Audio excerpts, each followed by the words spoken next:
Dobrý deň, milé dámy a milí páni. Ja vás vítam pri prvom videu tohto roku v rámci nášho spoločného paličkovania, ktoré sa snažím takýmto spôsobom ako keby znovu oživiť. Spoločné paličkovanie, ak ste o ňom ešte nikdy nepočuli, spojení teda so mnou a s skupinou, ktorá je na Facebooku. Samozrejme, link na túto skupinu budete mať pod videom. Tak spoločné paličkovanie vlastne prebiehalo v určitom čase v tej facebookovej skupine. Nejaké odkazy nájdete aj na mojom blogu. A vlastne dialo sa to, že sme fungovali takým spôsobom, že ja som zverejňovala nejaké vzory a k tým vzorom som vlastne nahrávala také úplne jednoduché videá. To bolo to obdobie, keď som vlastne ako keby začínala s nejakým nahrávaním videí a prácou vlastne v online priestore. Takže nájdete ich na mojom YouTube kanále aj na blogu. Samozrejme sú to také naozaj veľmi primitívne a jednoduché začiatky, ale stáli vlastne pri zrode spoločného paličkovania, ktoré vyvrcholilo, čo je dôležité, v roku 2020. A to, že sme mali vlastne spoločnú výstavu. Prebiehal aj workshop a bola to taká spojená vlastne akcia. Prebiehalo to v Žiari nad Hronom, kde sa udial jednak workshop niekoľkodňový, ktorý sa volal Inšpirácia kremnickou paličkovanou čipkou a následne sa vlastne spojili práce z tohto workshopu, ale spojili sa aj práce, ktoré vznikli počas tých mesiacov, keď sme vlastne spoločne paličkovali. To sa dialo v roku 2020 a bola aj výstava v Mestskom kultúrnom stredisku v Žiari nad Hronom. Keď idete na Facebook, napríklad na môj Facebook, tak to dohľadáte. Takže sú o tom aj nejaké záznamy. No a potom ja som sa vlastne venovala viac svojej práci, pretože som realizovala nejaké online workshopy, nejaké podujatia. Angažovala som sa vlastne v magazíne Čipka Slovenska, toho času bolo stále menej a menej a nevenovala som sa teda spoločnému paličkovaniu. A práve po nejakej takej mojej ročnej pauze, ktorá bola spôsobená tým, že už bolo toho naozaj veľmi veľa, ja som sa nejakým spôsobom aj vyčerpala, aj síl ubudlo a jednoducho už som nemala ako keby inšpiráciu na nejaké nové projekty a nejaké nové online workshopy, takže som sa stiahla a práve tento rok som sa teda rozhodla vrátiť do tej čipkárskej komunity, ktorá je vlastne úžasná tým, že sa spojili ženy nielen zo Slovenska, Čiech, ale mala som vlastne účastníčke zo zahraničia na online workshopoch. A rozhodla som sa, že sa k tomu vrátim celému a skúsim vymyslieť niečo ďalšie. Toho súčasťou je teda, alebo bol, ktorý vlastne včera skončil, Čipkovaný január. Čipkovaný január bol zaujímavý projekt v tom, že vlastne v komunite na Facebooku v uzavretej skupine som každý deň pridávala nejakú ako keby tému, písala k tomu kratučký text a čipkárky na to reagovali, čipkárky a čipkári na to reagovali, napísali nejaký svoj komentár a takýmto spôsobom vlastne tam vznikol celkom zaujímavý súbor 31 príspevkov, pretože som to robila každý deň. A ak máte chuť, tak a nezapojili ste sa do Čipkovaného januára, tak to kľudne urobte a pridajte sa ešte do skupiny.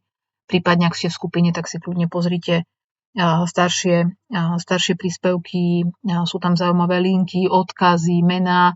Práve som sa snažila o to, aby trošku tá komunita v skupine rozprúdila po tej jednoročnej mojej odmlke a mala som pocit, keďže sa tento Čipkovaný január dial pred 2 rokmi, že by bolo fajn, aby sme sa k tomu vrátili a jednoducho rozprúdili trošku tú debatu.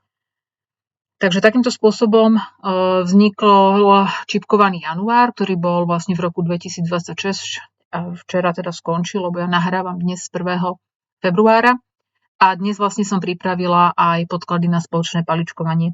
To spoločné paličkovanie bude prebiehať tak, že budeme vlastne fungovať takým spôsobom, že ja zverejním vždy takéto video, bude to taká krátka prednáška, naozaj ospravedlňujem sa, nemám ale kapacitu, ako keby aj keby som chcela ísť nejak viac do hĺbky, takže vždy vám tú tému predstavím na pár príkladoch, jednoducho vám tak ako keby sa pokúsim vás nejak inšpirovať, ukázať vám nejaké práce, trošku to okomentovať, možno vás nejakým spôsobom naviesť ako na to a počas toho mesiaca, keď bude teda tá téma, vo februári je to teda téma kruh, sa budeme stretávať v skupine, keď budete mať chuť, potrebujete niečo poradiť, alebo sa chcete pochváliť, že už ste si spravili nejaký návrh, alebo ste si našli nejakú čipku, ktorú idete paličkovať, alebo už ste začali paličkovať, alebo už ste skončili, alebo ste v procese, tak jednoducho budem veľmi rada, keď práve tá skupina bude využitá na to, aby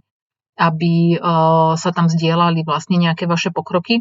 Tá skupina nie je o nejakej komercii, nie je o tom, aby sme tam vlastne neustále niečo len propagovali, ale bez toho, ak vy tam nebudete nejakým spôsobom prispievať, tak to nebude fungovať. Ale naozaj sú tam úžasné čipkárky a čipkári, ktorí si myslím, že majú veľký potenciál a ja práve takýmto nejakým spôsobom by som ich rada povzbudila, aby vlastne pracovali nejakým spôsobom počas toho februára a ak sa im to natiahne, že tá téma jednoducho ich bude zaujímať, kľudne si to posunú ďalej a keď budú chcieť, tak sa zapoja do ďalšieho mesiaca. Nemám ešte nejaký akoby harmonogram na to, že kedy, v ktorom mesiaci bude aká téma. To zatiaľ som nejak neuzavrela, mám nejaké nápady, ale uvidím, ako sa to bude vyvíjať. Pre mňa je dôležité, aby som mala aj dostatok nejakých príkladov na ukážku, keď vám vlastne ukazujem nejaké prístupy a veľmi by som bola rada, keby vás to vlastne nejak obohatilo v tej vašej tvorbe. Čiže to je taký môj najväčší zámer, aby vlastne tá vaša tvorba nejakým spôsobom sa buď rozbehla, aby ste si niečo vyskúšali. Samozrejme, kto sa necíti, že nechce experimentovať, tak si nájde nejaký vzor, kto buď v nejakej literatúre, ktorú má, alebo si zakúpi a tak ďalej. Čiže nemusíte to proste brať, že vyslovene musíte si nejak navrhovať svoju čipku, ale ja vám ukážem, že práve som vybrala preto aj ten kruh, že ak máte aj ste len začiatočničky a máte len krátke skúsenosti alebo ovládate len nejaké základné techniky, je to úplne v poriadku, pretože sa to dá. Uvidíte, že tu vám ukážem aj práce mojich študentov, ktorí v podstate paličkovali necelé 3 mesiace a ich práce sa potom vlastne objavili na výstave v Bratislave. Keď budem pri tom, tak vám to porozprávam. Takže asi takýto je ten úvod k tomu celému, aby ste vedeli ten môj zámer. Ja sama som rok nepaličkovala a vôbec nemala som na to čas ani kapacitu. Nevládala som proste sa k tomu vrátiť. A teraz ma to začalo priťahovať naspäť, takže som si povedala, že takéto svoje nadšenie a znovu zamilovanie do paličkovanej čipky by som rada zdieľala. Tým, že ja sa veľmi teraz mám takú ambíciu trošku viac experimentovať s čipkou, skúsiť také netradičné polohy a tak ďalej. Chcela by som teda buď o tom nahrám nejaké video alebo napíšem nejaký článok, to ešte neviem, ako bude. Ale práve sa mi zdá vhodné, že keď ja si prechádzam takým tvorivým obdobím a budem nachádzať možno nejakých autorov alebo nad niečím vyslovene premýšľať, že by som to rada zdieľala. Práve preto, že mám pocit, že aj z minulosti, keď som robila tie online kurzy a workshopy a boli tam prednášky a naozaj sme sa venovali aj tej histórii vzdialenej alebo tej nedávnej, tak som videla, že bol vždy na to dobrý ohlas a sa to páčilo. Takže ja vás teda pozývam vás do znovu oživeného spoločného paličkovania a témou mesiaca február bude kruh. Mám pre vás pripravených zo pár ukážok, mám pre vás pripravených naozaj zo pár pohľadov na to, akým spôsobom spracovať tému kruhu v paličkovanej čipke. Tu som vám pripravila symboliku kruhu, kde naozaj sú len také jednoduché body, ak by to niekoho viac zaujímalo. Určite si k tomu dohľadajte, ak sa do toho chcete viac ponoriť. Takže tuto je naozaj len taký jednoduchý úvod do toho, také ako keby ochutnanie toho, čo môže kruh v symbolike celkovej prinášať. a môže byť vlastne pre nás nejaká téma práve z toho, čo buď tu vidíte, alebo si doštudujete, alebo si niekde prečítate, podnetom a inšpiráciou k tomu, aby ste vyskúšali sa mu venovať. Tie ukážky, ktoré budú prichádzať, nečakajte, že to bude len vyslovene naozaj kruh, ako v zmysle tuto, keď vidíte od Kandinského túto prácu, že to bude niečo také ako v zmysle, čo je ten veľký čierny kruh naokolo. Ja som vybrala aj práce, ktoré sú komplikovanejšie, ale držia si ako keby tú formu toho kruhu, takže budete vidieť, že nemusí to byť naozaj len niečo jednoduché, tie, ktoré ste skúsené, môžete ísť do niečoho komplikovanejšieho, alebo na druhej strane tie, ktoré ste veľmi pokročilé a máte chuť do nejakého experimentu, tak práve sa vás budem snažiť nejakým spôsobom inšpirovať. Nebudem vám toto čítať, lebo už ste si to možno, kým rozprávam, aj prečítali. Doporučujem, potom video si kľudne zastavujte, vráťte sa k nemu, pozrite si to, čo vás zaujíma, alebo nejaké obrázky k nemu. Ako prvé som vám vybrala lokalitu Solnej bane, teda sme na Slovensku. Upozorňujem na to, že všetky zdroje vlastne v tom uvádzam v tejto prezentácii s tým, že dole vlastne máte uvedené, odkiaľ pochádzajú jednotlivé obrázky. Ak to nie je uvedené, tak sú to moje súkromné, ale myslím, že tu je ich len zo pár. Solná baňa Slovensko, teda obrázky sú zo Slovakiany, asi ju poznáte, doporučujem, zadáte si tam paličkovaná čípka, alebo zadáte si nejaká paličkovaná čípka, dáte región, ono vám to krásne vyfiltruje. Takže naozaj je to skvelý zdroj na štúdium paličkovanej čípky s tým, že vy si tam krásne viete tie jednotlivé obrázky zoomovať, zväčšovať. Je to veľmi dobre spracované, takže naozaj vy vidíte krásne aj detaily a viete si jednotlivé tie čípky študovať a inšpirovať sa. Takže kľudne siahnite aj po tomto zdroji. Možno máte otázku, že vyslovene to nie je naozaj ten kruh ako v zmysle len kruhu, ale sú to komplikovanejšie tvary. Je zaujímavá tá geometria. Ak sa pozriete na tie obrázky a sú zaujímavé, ja som to vybrala aj kvôli tej farebnosti, že naozaj sa nebáť aj tej farebnosti. A ak by mal niekto chuť a ste z tejto lokality alebo máte nejaké vzory z tejto lokality, tak ľudne po nich siahnite, vyskúšajte si. Možno častokrát máme nejaké vzory nakúpené, väčšinou to tak býva, že máme veľké množstvo nití a veľké množstvo vzorov a nikdy sa k nim nedostaneme. A ak máte nejaký takýto podobný vzor, tak určite doporučujem, aby ste po ňom siahli a vyskúšali si možno aj nejakú takú komplikovanejšiu čípku. Alebo nejaká pôvodná čípka môže byť práve pre vás zdrojom a inšpiráciou na navrhnutie si vlastné, čo môže byť tak, že si zoberiete nejaký obrázok práve z tej Slovakiany alebo z nejakej knihy a tú čípku si zjednodušíte, inšpirujete sa farebnosťou. To je skvelý príklad na začiatok, ako vlastne začať realizovať vlastné návrhy, lebo častokrát čípkari majú pocit, že to je veľmi komplikované, že teraz nemám ten program a nemám toto, hento, tamto. Ja mám 2 programy, ale ukážem vám, že za chvíľku, že vlastne najradšej to robím aj tak rukou. A vy to môžete urobiť tak, že si kľudne môžete vytlačiť buď nejakú takúto fotografiu alebo zobrať nejaký vzor, na to si položiť pauzovací papier a cez to si začať kresliť, inšpirovať sa tým pôvodným, zjednodušovať si to a tak ďalej. Takže naozaj tá Solná baňa je podľa mňa veľmi veľkým zdrojom inšpirácie, aj čo sa týka tej farebnosti, tie techniky, niektoré sú náročnejšie, aj to, ako sa tam napríklad na tej ľavej strane, ako sa tie ploštičky vlastne menia farebne, akým spôsobom to vlastne funguje. Ja som paličkovala čípku zo Solnej bane, keď som sa učila vlastne v rámci ULUVu, tak Olga Fratričová bola moja učiteľka v tej dobe. A my sme tam plietli vlastne takýto nejaký vzor, ktorý mal práve ten princíp toho striedania tých farebných ploštičiek. Tu sú na pravej strane, sú to zase lístočky. Čiže nemusíte ísť do niečoho komplikovaného. Naozaj môžete ísť do toho tak, že sa môžete inšpirovať farebnosťou, že si poviete, aha, tu sú zaujímavé farby, čiže môžem si vybrať zelenú, červenú, modrú, žltú a plus kombinujem to s bielou, pôjdem do tvaru kruhu, úplne si to zjednoduším a tak ďalej a tak ďalej. Čiže tá inšpirácia nejakou starou historickou čípkou je naozaj o tom, že vy už potom ďalej pracujete, ale zámerne si ako keby vyberáte, že buď, ja neviem, budem pracovať s tou vlnovkou, ktorá je s tým okrajom, ktorý je na tej pravej fotografii a len ten upletiem, hej, a a ten vzor v strede napríklad vynechám a upravím si ho. Čiže nie je to o tom ísť do niečoho komplikovaného, ale takýmto spôsobom sa vy môžete inšpirovať. Alebo si poviete teda tú farebnosť, že si vyberiem a budem kombinovať hej, alebo napríklad ten stred, ako je riešený a tak ďalej. Čiže nemusíte sa toho nejak obávať.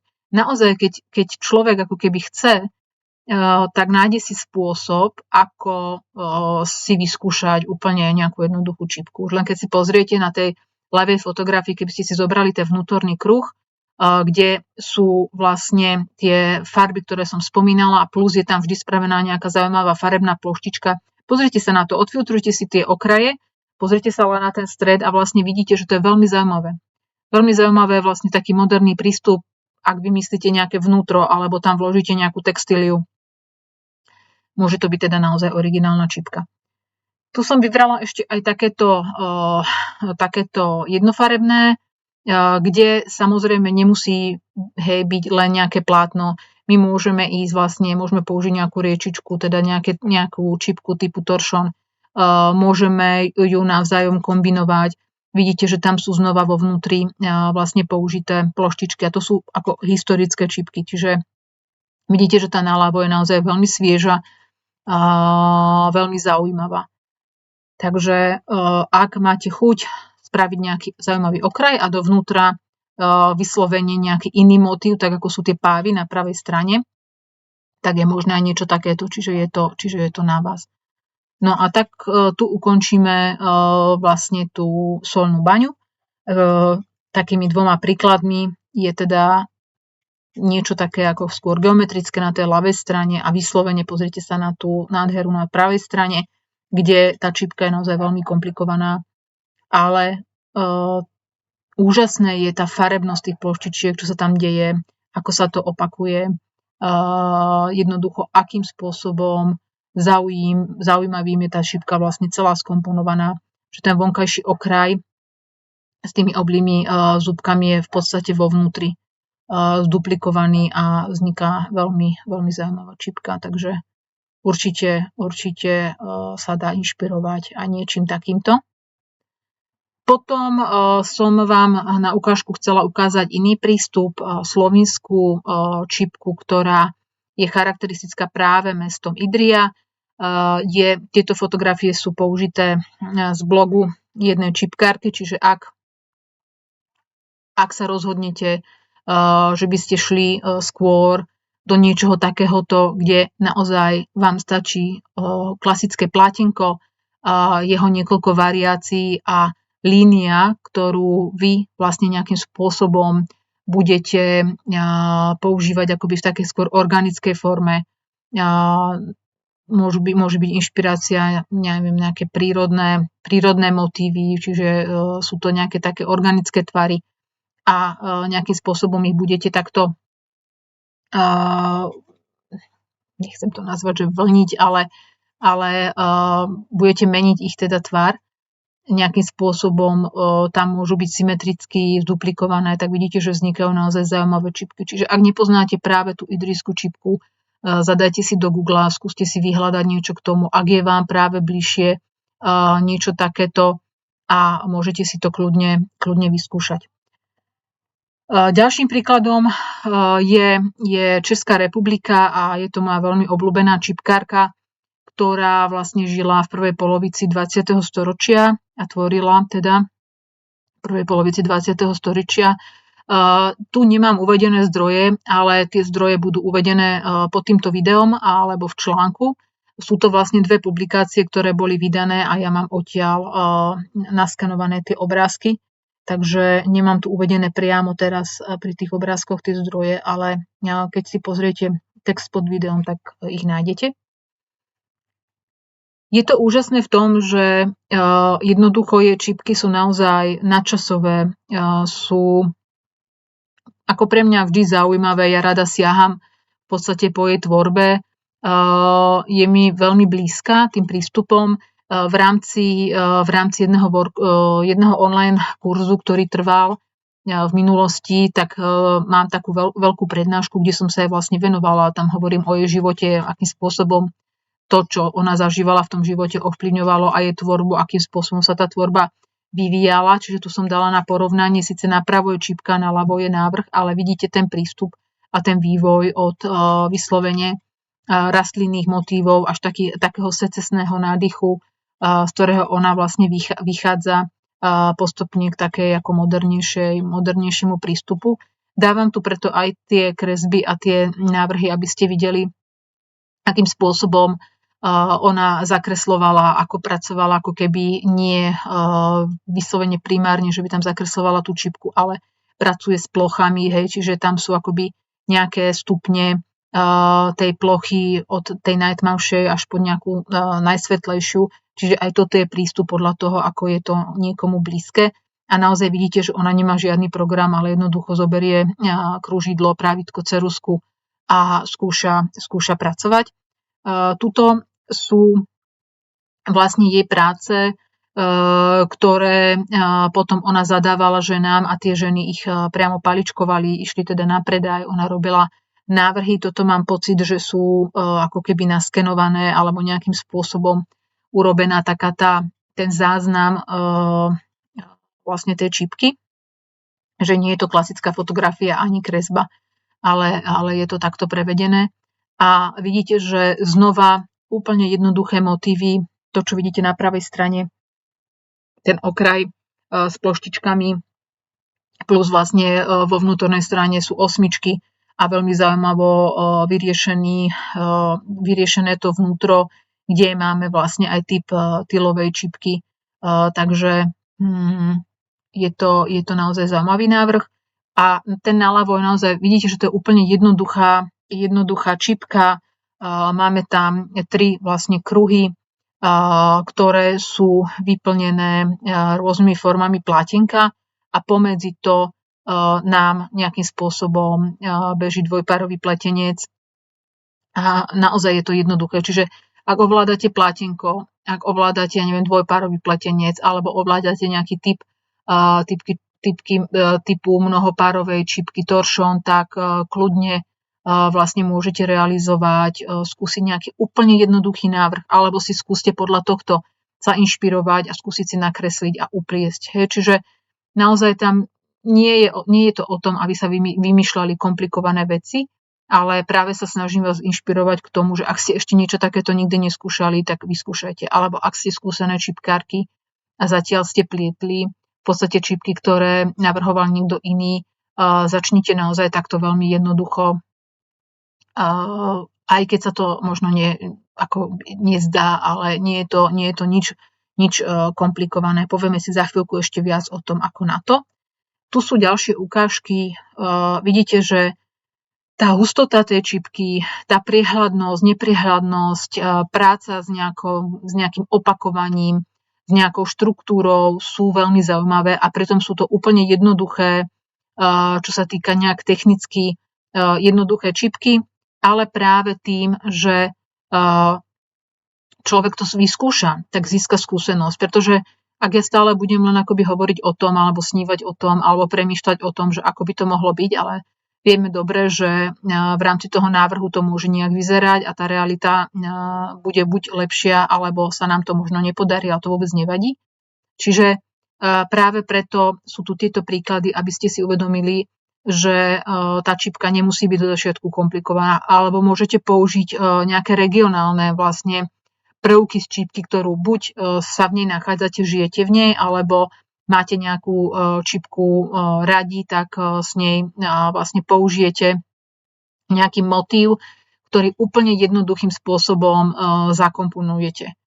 Takže nemajte ako keby z toho nejaký strach, nejaký veľký rešpekt. Väčšinou ľudia povedia, hej, že mám voči tomu veľký rešpekt, ale tá radosť potom je ako naozaj úžasná a ten krok, ktorý urobíte ako prvý, môže viesť k ďalším krokom a k vašej tvorbe. Pretože ak budeme do nekonečna len pliesť čipky, ktoré už tu sú, alebo budeme si sťahovať proste zdroje z internetu, tak tá naša vlastná čipka sa nikam nebude posúvať. Hej? Čiže aj tá vaša slovenská alebo česká v podstate potrebuje vás, potrebuje ten krok do neznáma, potrebuje to, aby ste sa vy trošku odhodlali a skúšali veci, ktoré nie sú overené.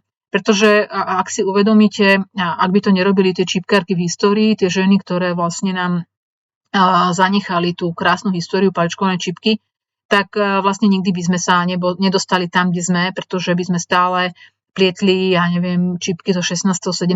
storočia, ale keď si pozriete tú históriu, tak tá história je naozaj bohatá. Práve táto autorka je ukážkou toho, že čipka je nadčasová, že jednoducho čipka potrebuje, aby sme do nej zasahovali, aby sme ju inovovali, aby sme do nej vnášali nejaké svoje originálne vlastne prístupy a pohľad na tú čipku. Takže ja vás teda podporujem v tom, aby ste to vyskúšali. Ak si poviete, že sa vám do toho nechce, je to tiež úplne v poriadku a kľudne siahnite po nejakom zaujímavom vzore, ktorý už možno máte, alebo ste ho našli v nejakej knihe a jednoducho ste ho odkladali. Čiže cesty sú rôzne, vyberte si to, čo vám je blízke. Ak možno máte nejakú čipku teraz rozpracovanú, tak sa hneď nemusíte samozrejme do toho vrhnúť a kľudne si to nechajte na neskôr. Tá diskusia v tej uzatvorenej skupine na Facebooku bude prebiehať počas celého roka, čiže keď vy sa rozhodnete v auguste, že idem si vyskúšať nejakú kruhovú čipku, je to úplne v poriadku, budeme sa tam o tom baviť, nie je to problém. Tu som vám dala aj jeden návrh na pravej strane, kde vidíte vlastne, ako bol kruh nejakým spôsobom použitý aj v inom motíve a ako to veľmi zaujímavo funguje. A tu sú naozaj veľmi, veľmi jednoduché čipky. Keď si zoberiete aj knihu od pána Mišika, tak tam sú podklady, aj myslím, že kruhové, do ktorých vlastne vy, keď si ich prekopírujete, môžete urobiť kľudne aj to, prekopírujte si nejaký pôvodný návrh niekoho, rozstrihajte ho na nejaké časti, alebo si na to dajte pauzovací papier a kreslite do toho, alebo priamo do toho kreslite. Hej, čiže kombinujte, vymýšľajte, skúšajte, o tom to je, môže to byť len malý zásah a uvidíte, že vás to môže posunúť vlastne niekam ďalej. Takže preto som vám dala na jednej strane ukážky návrhov, ktoré sú naozaj veľmi zaujímavé, jednoduché a na pravej strane ako aj jednoduchá čipka môže vyzerať efektne a zaujímavo a originálne. Tu sú aj ukážky farebné, čiže kľudne choďte aj do farebných nití, ak vás to láka, ak máte pocit, že by to mohlo byť zaujímavé. Častokrát máme nasyslené množstvo nití a jednoducho stále to odkladáme, na čo by sme ich použili. Kľudne ako nebojte sa toho, aj tá farebnosť a tak ďalej. Takže a znova na tej pravej strane vidíte, že to je veľmi, veľmi jednoduchý prístup. Toto nie sú síce kruhy, ale sú to stále čipky z jej tvorby, kde sú vlastne okrajové takéto bordúry a ja som vám ich sem dala ako inšpiráciu, že je možné pracovať aj takýmto mixom farieb, že jednoducho môžete experimentovať vlastne aj s farbou. Ako teda na to? Tak ako som spomínala, ja mám najradšej, ja aj keď mám síce 2 programy, nepracujem v nich, pretože najradšej mám, keď akoby naozaj mám pred sebou na papieri tú čipku. Ja som to robila tak, ako vidíte na tej strednej fotografii. Mala som základný tvar, a na to som si dala pauzovací papier a jednoducho na ten som zakreslovala jednotlivé tie varianty.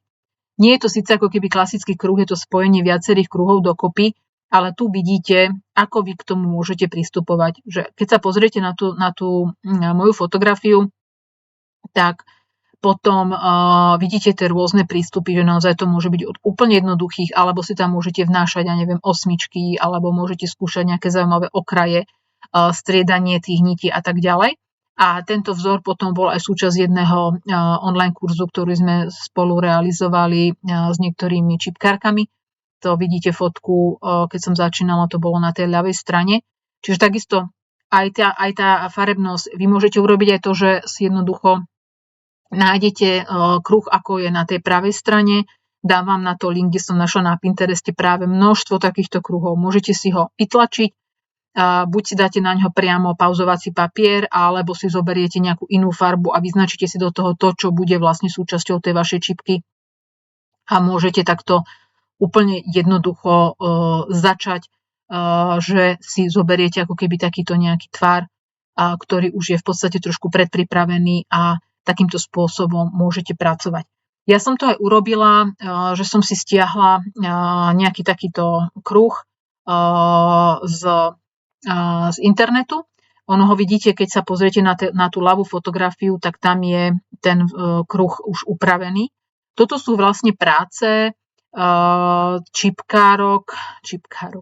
To sú vlastne práce mojich študentiek, ktoré sa učili paličkovanú čipku, lebo vždy v lete na Vysokej škole výtvarných umení v letnom semestri pokračuje predmet historické textilné techniky, je to už 2, lebo to je letný semester. A my sme sa učili paličkovať, teda oni sa učia paličkovať, robím tam paličkovanú čipku, šitú čipku a sieťovanie. A je zaujímavé to, že tým, že sa pripravovala jedna výstava v Design štúdiu ULU v Bratislave, kde sa mala dohodnuté, že vlastne budú aj práce študentov, tam bol jeden študent a všetko boli ostatné dievčatá. Najprv sme sa učili klasiku, tam vidíte kúsok ako keby z toho vzorkovníka, ja som to zverejnila, lebo tá študentka si to veľmi pekne pripravila, ale práve na to, aby si vyskúšali nejaké základné, jednoduché experimentovanie a navrhovanie, som zvolila takýto kruh. Tá výstava bola zameraná na ľan, ona vlastne bola, ak si pamätáte možno, tak bola rok, keď bol venovaný ľan konopa v Uľuve. Bolo to v roku 2024 a tam som vlastne pripravovala s kolegyňou výstavy ako kurátorka a plus na jednej tej výstave sa objavili aj tieto práce. Vidíte teda, že naozaj materiál je ľan, išlo tam naozaj o to, aby to bol experiment.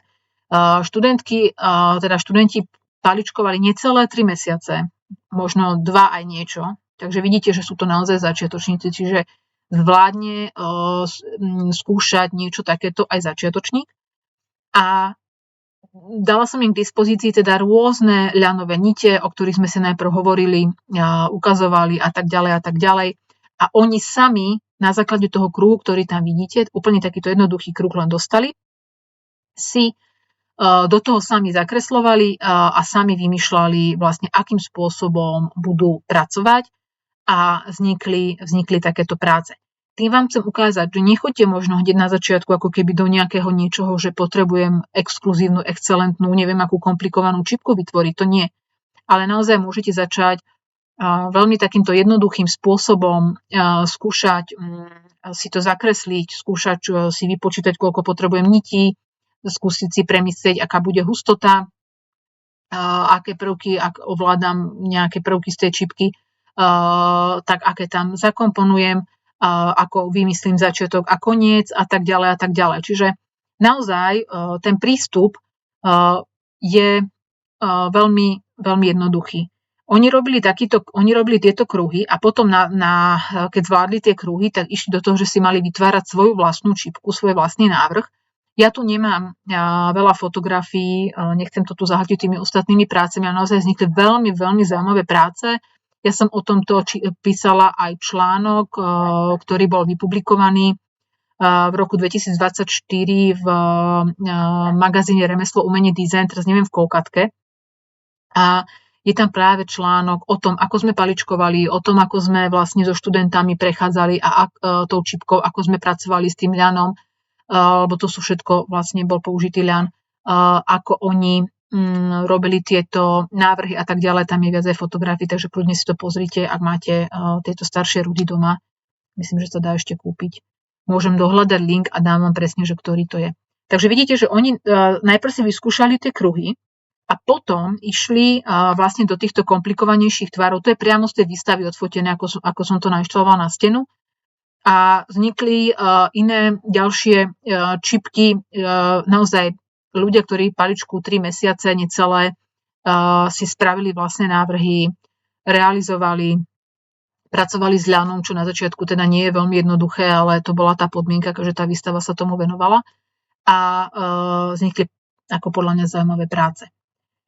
Ďalšou takou prácou, ktorú by som vás ako keby chcela inšpirovať, že je možné ten kruh poňať veľmi zaujímavo. V roku 2020 sa udialo udial workshop, kde sme vlastne spoločne v rámci občianskeho združenia, ktoré sa venuje paličkovanej čipke na Slovensku, som sa účastnila ako lektorka jedného z tých kurzov a tam sme mali k dispozícii, ja neviem už koľko dní sme tam presne boli, či 3, či 4, či ako to bolo, už to je rok 2020, ale ja som tam mala vlastne workshop farba v paličkovanej čipke. S tým, že tam boli nejaké úvodné prednášky a potom si tie účastničky samé robili jednak návrhy a kombinovali sme farby. Tu je autorkou návrhu realizácie je Jela Matejková, ktorú pozdravujem a vznikli tam zaujímavé práce, naozaj veľmi zaujímavé. Ja dávam teda len jeden príklad, lebo nechcem ako vás tu s tým zahltiť, ale tu je krásny príklad toho, že naozaj sa dá kombinovať aj pasiková s mnohopárovou a navzájom úplne jednoduché veci a môžu vzniknúť zaujímavé čipky. Takže tu je príklad toho, že naozaj veľmi zaujímavá a veľmi ako výtvarne hodnotná čipka môže vzniknúť. Je to vlastne jedna z vás, ktorí pozeráte toto video. Takže nemusíte mať žiadne výtvarné vzdelanie, nemusíte sa báť toho, že neviete kresliť, ak viete paličkovať, ak naozaj si viete stiahnuť, vytlačiť jednoduchý kruh, tak je tu teda šanca, že sa vám to podarí a práve ak budete o niečom premýšľať, budete potrebovať nejakú konzultáciu, napíšte to do tej skupiny. Aj keď sa nevyjadrí možno hneď ja, ale môžu sa vyjadriť ostatné účastničky. Môžete navzájom diskutovať a verte, že ja vám takisto k tomu napíšem. Môže to byť nejaká kombinácia farieb, ktorú by ste chceli vyskúšať, alebo možno nejaký vzor, alebo si neviete dať rady s niečím. Budeme tam riešiť nejaké technické problémy, ak by sa vyskytli, takže nemajte z toho nejaké obavy a máte vlastne v podporu v tej skupine. Ja by som teda to ukončila tým, že vás pozývam do spoločného paličkovania, ktorého témou je vlastne kruh. Zverejním vám odkazy, zverejním vám pod týmto videom aj vlastne v tom článku nájdete link na nejaké kruhy, ktoré si viete stiahnuť. Prípadne naozaj, tak ako som to mala aj ja, viete si zobrať papier, kružidlo a skúšať kresliť. Môžete si pozrieť aj tú stránku Slovakiany alebo nejaké vaše staršie čipky a inšpirovať sa aj tou regionálnou čipkou, slovenskou, alebo nejakou českou čipkou, alebo nejakou zahraničnou. A prípadne, keby ste mali aj otázky k nejakej farebnosti alebo k niečomu, tak je to možné, že sa o tom môžeme vlastne porozprávať v tej skupine. Ja teda otváram počas mesiaca február primárne tému kruhu. Budem veľmi rada, ak sa zapojíte, ak vás táto téma zaujme, ak naberiete vlastne tú odvahu, inšpiráciu sa pustiť aj do nejakej vlastnej čipky a ak si poviete, že zrealizujete nejakú čipku, ktorú už máte zakúpený nejaký vzor, alebo jednoducho sa vám niekde niečo páči v nejakej knihe, tak ľudne choďte do tohto, ja budem veľmi rada. Ide vlastne o to, aby sme niektoré z vás, ktoré možno nemali inšpiráciu, čomu by sa venovali, alebo jednoducho chceli trošku tak ako keby v úvodzovkách nakopnúť, tak toto je práve tá šanca, keď tá spoločná téma môže byť zaujímavá a ja by som bola veľmi rada, keby ste teda zdieľali aj proces, aj premýšľanie, aj možno nejaké nezdary alebo nejaké otázky v tej skupine, pretože tá skupina má vtedy zmysel, ak do nej prispievate. Nie je v mojich silách ju len živiť ako z mojej strany, pretože to je veľmi vyčerpávajúce, ale práve keď vy sa zapájate, tak vtedy to môže fungovať. Takže ja vás pozývam, ďakujem vám veľmi pekne za pozornosť, budem sa veľmi tešiť, ak sa zapojíte, pretože to je pre mňa tá najväčšia odmena, keď vidím, že to má pre vás zmysel, keď je to pre vás to, čo robím, inšpirujúce a posúva vás to ďalej. Takže budem veľmi rada, keď sa pustíte do vytvárania histórie našej paličkovanej čipky a teším sa na vaše príspevky. Nech sa vám darí.